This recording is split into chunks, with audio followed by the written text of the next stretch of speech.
Hey everyone, Kyle once again, and welcome back to the next review for Anime Month, and now get to reviewing another anime, which I enjoyed.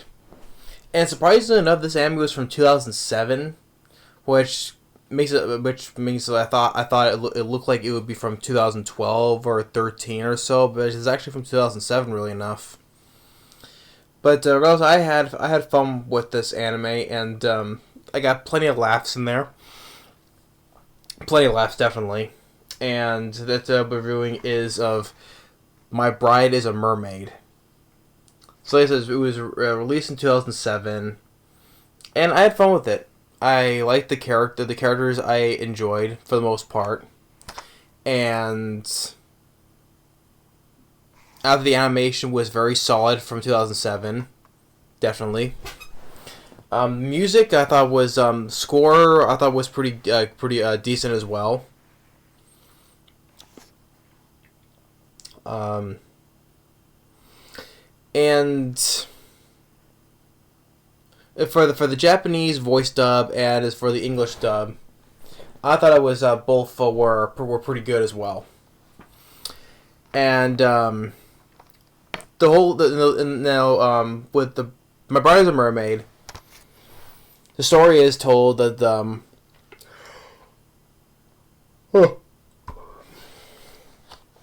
the story is that a boy by the name of Niga, if you pronounce the name, Nigasumi, or yeah, there was Nigasumi, that one day him and his family are going out to a certain place, right, and there's a beach, right, and one day he almost drowns,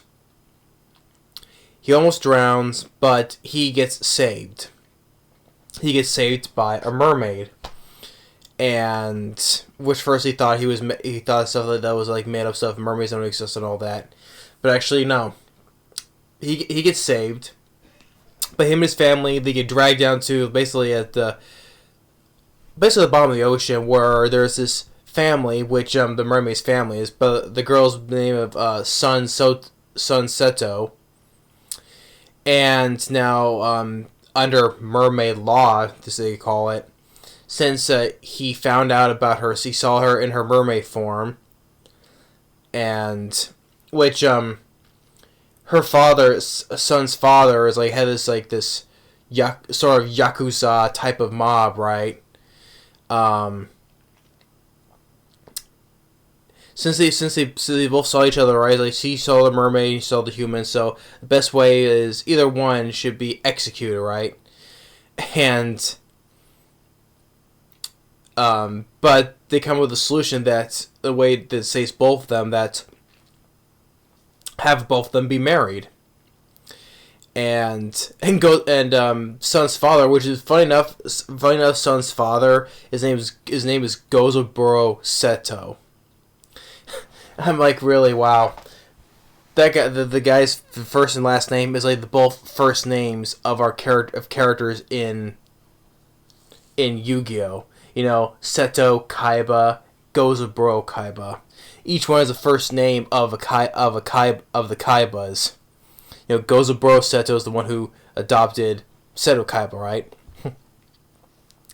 How does the guy find that both that the son's father is the first and last name is both the first names of the Kaibas, Gozoburo Seto. I find that kind of funny. So yeah, her father is an overly protective father, and is very angry. So he's always wanted to try to, want to take out Nagasumi. So, and then they work it out. Both of them try to make them as a married couple, and one thing leads to another, that the son goes to live with Nagasumi's place, and go to his school, and also at his school, like son's family just becomes like employees. They take over the school, right? Like someone becomes teachers of the school nurse. Like son's mom is a school nurse, and son's father is a teacher, and so basically his whole staff becomes like the staff of the school basically, and hilarities ensues, right? And Ghostboro chasing after Nagasumi, like I'll kill you and all that stuff. And it was just really fun to watch, and I got plenty of laughs in there, and of course there's a funny moment. There's a funny moment where one of Gozoboro's Seto's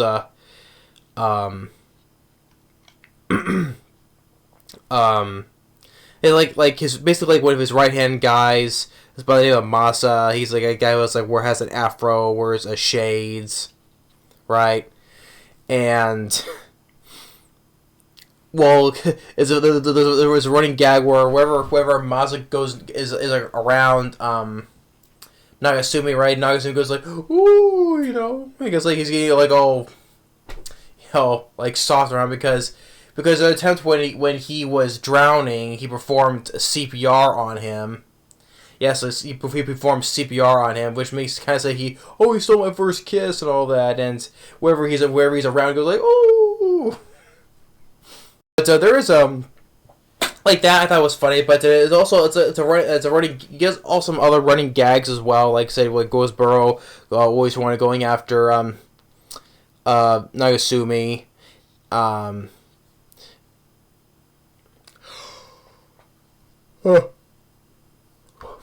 me.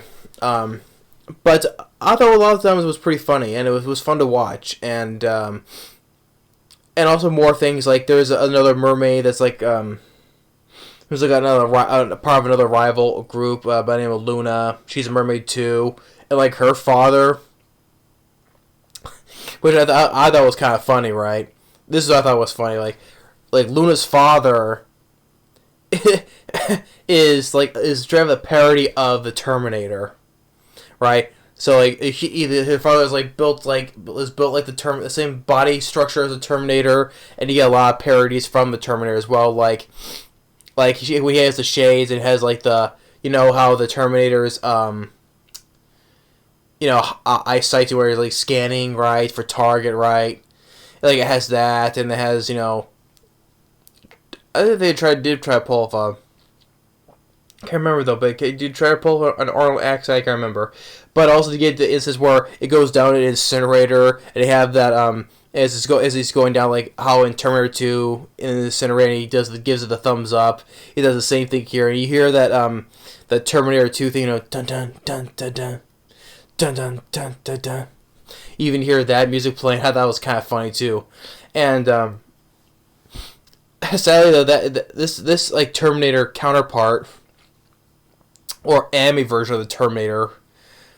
Sadly though, I think this is a better version like that of pairing some of Arnold better than Fairly Odd Parents, really, with the Jorgen von Strangler, whatever that character's name was. That's clearly supposed to be a parody of Arnold, which I never thought that was. I never cared for that character. I never thought it was a funny character as well. Well, so yeah, that's just me though. I didn't care for that.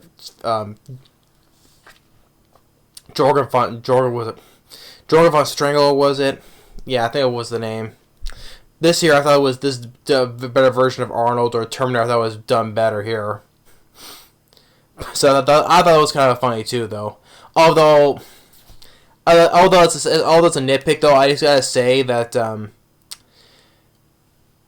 I like the fact that they just now also the guy that father was putting on girls' clothes, you know, cross dressing. I was like, okay. It was the whole Terminator parody. I was funny though, but do you need to put him in girls' clothing? You didn't need that though. Or other characters, like one was a childhood friend of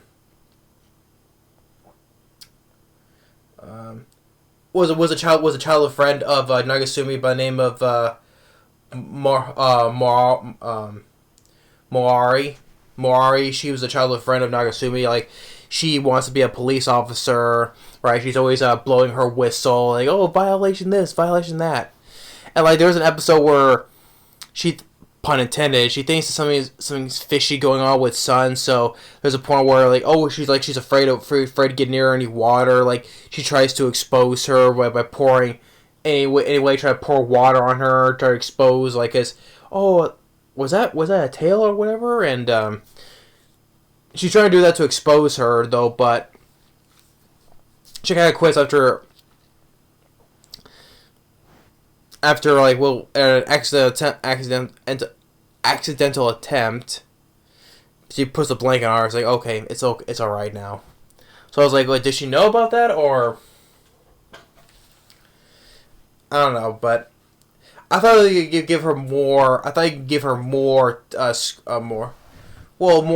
character screen time with our lead guy, right? You know, try to do this more of a love triangle thing between her and Sun. But I liked her too.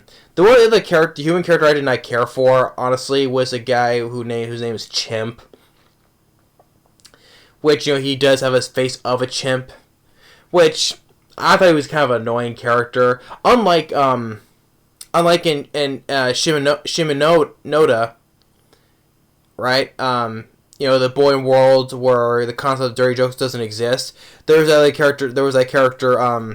By the name of what was his name? Who looks more of like a gorilla. I prefer that character better because I think he had more of a personality than this guy does, named Chimp. I think that for his name was, but that character in Shinomata, the concept of boring worlds, the boring world concept of dirty jokes doesn't exist, where he kind of looks like a gorilla. I preferred him better because I thought he had much more of a personality. But I just didn't care for this character, Chimp. I didn't. And this is and there was a character by the name of what was that character's name? Who's that smaller version who's always like with Sun, you know, she's in the in her shell like a Maki, that's the character.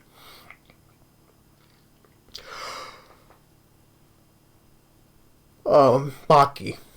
She's like this like tiny assassin, right? Who's trying to take out Nagasumi, right? And it's also that Maki is voiced by Monica Rio, you know, Monica Rio, who I mentioned, Shimoneta, the Boring World concept of dirty jokes don't exist, right? She voices as Anna, the student council president, who all of a sudden does a flip 180, becomes love obsession with our lead guy. Or Monica Rio said she also voiced Misaki Aizawa in Maid Sama, several other animes I've heard her in. But the character, like, okay, the first, like, there's some running jokes I thought was funny, though, but when it came to Maki, though, because there's always a time that she's always trying to assassinate him. Oh, you stay away from her, and I'll kill you, and all that. Okay, you don't have to keep on doing that. That running joke I thought needed to be toned down a bit. But for the English voice cast, I thought it was pretty good. I'm Todd Haberkorn, who voices Nagasumi, and Alexis Tintin, who voices Sun, which they voiced together in as our two leads, and also in Rosario Vampire. They were the same two voice leads in that anime. But then I thought it was pretty fun. For like I said, a lot of the jokes I did find was funny, and then up to the point at the end of the finale, which had this there's a point where Sun gets hurt because, you know, I think that Nagasumi wasn't being all that serious, you know, being a married couple, right? And one at least another, she gets kidnapped by this one guy. Like, she gets together by this gas that works on mermaids. So, and her family gets held, and her family gets held up. So, Nagasumi, this other guy who's also like a sea creature in disguise, takes his submarine and drives to where they're hiding out at, and get some fights here and there. They get a fight with this giant with this giant eel, and Nagasumi tries to fight the guy who also wants to take Sun for himself, and it reminds and he has the ring with him too, and he keeps on and he mentions the motto the motto was a thing which is a motto for the Seto family called honor among thieves, and so he basically Nagasumi, he beats up the bad guy and transforms to his real form, which is a big fat catfish, basically, and asks Sun, to marry him again, basically to marry him again. And by the end, they go back to school together. They're married, and they go back to school. And like this time, I assume he's like he's all buff now. So he's like the man of the house now. But My Bride is a Mermaid, I thought it was a very fun anime. So the animation was solid. The music I liked.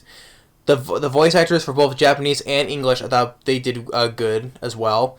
Like, a lot of the running jokes in this I thought was pretty fun. Like Gozo Burrow's attempt to get Nagasumi, I thought was funny, though.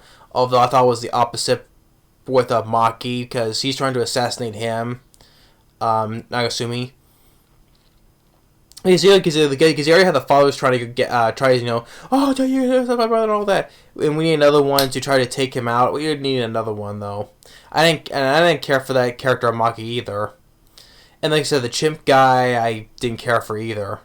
But Maruyari, who was the childhood friend of Yagasuma, I think she have some more screen time as well, and basically try to establish more of that love triangle between him, her, and Sun, because she liked him as well. And like like with Lunar's father, who's like the parody of the Terminator, which I thought was kind of funny. I think it was funny, and the references of the Terminator, like the music and going down the first, giving the thumbs up, or the eyesight, I will terminate you and all that. All that was pretty funny. The jokes, I thought for the most part in this anime was hilarious. I thought I was having chuckles. I was having good laughs with it. And all in the episodes you have 26 episodes in this. I think it didn't need to be 26 episodes. I think there are certain episodes that are kind of filler episodes that could have been cut out to shorten it, though. I think this could not have been run as 26 episodes. You could have trim it down to maybe maybe at most 20 episodes at most, because there's a lot of that was kind of filler episodes, though, but not all of them, because it helped with the plot or anything, but that's just me, though. But regardless, I still enjoyed the anime's the anime series, so it was fun. I thought it was fun. It was hilarious. Solid animation. Both English, Japanese voice acting was good. It was, but more I can say, like I said, in simple terms, it was fun and hilarious anime. And like I said, the animation was pretty solid, even from 2007, which to me it looked like it would be from 2012 or 13. So, this would be from 2007. But yeah, My Bride is a Mermaid, definitely a fun one. I give it a thumbs up for this. If you haven't seen My Bride is a Mermaid, check it out. I guarantee you will watch it. If you watch it for laughs, that's good. But I still thought it was a very fun animated anime series. And at least for the most part, the jokes I thought was pretty hilarious, and I had fun with the film.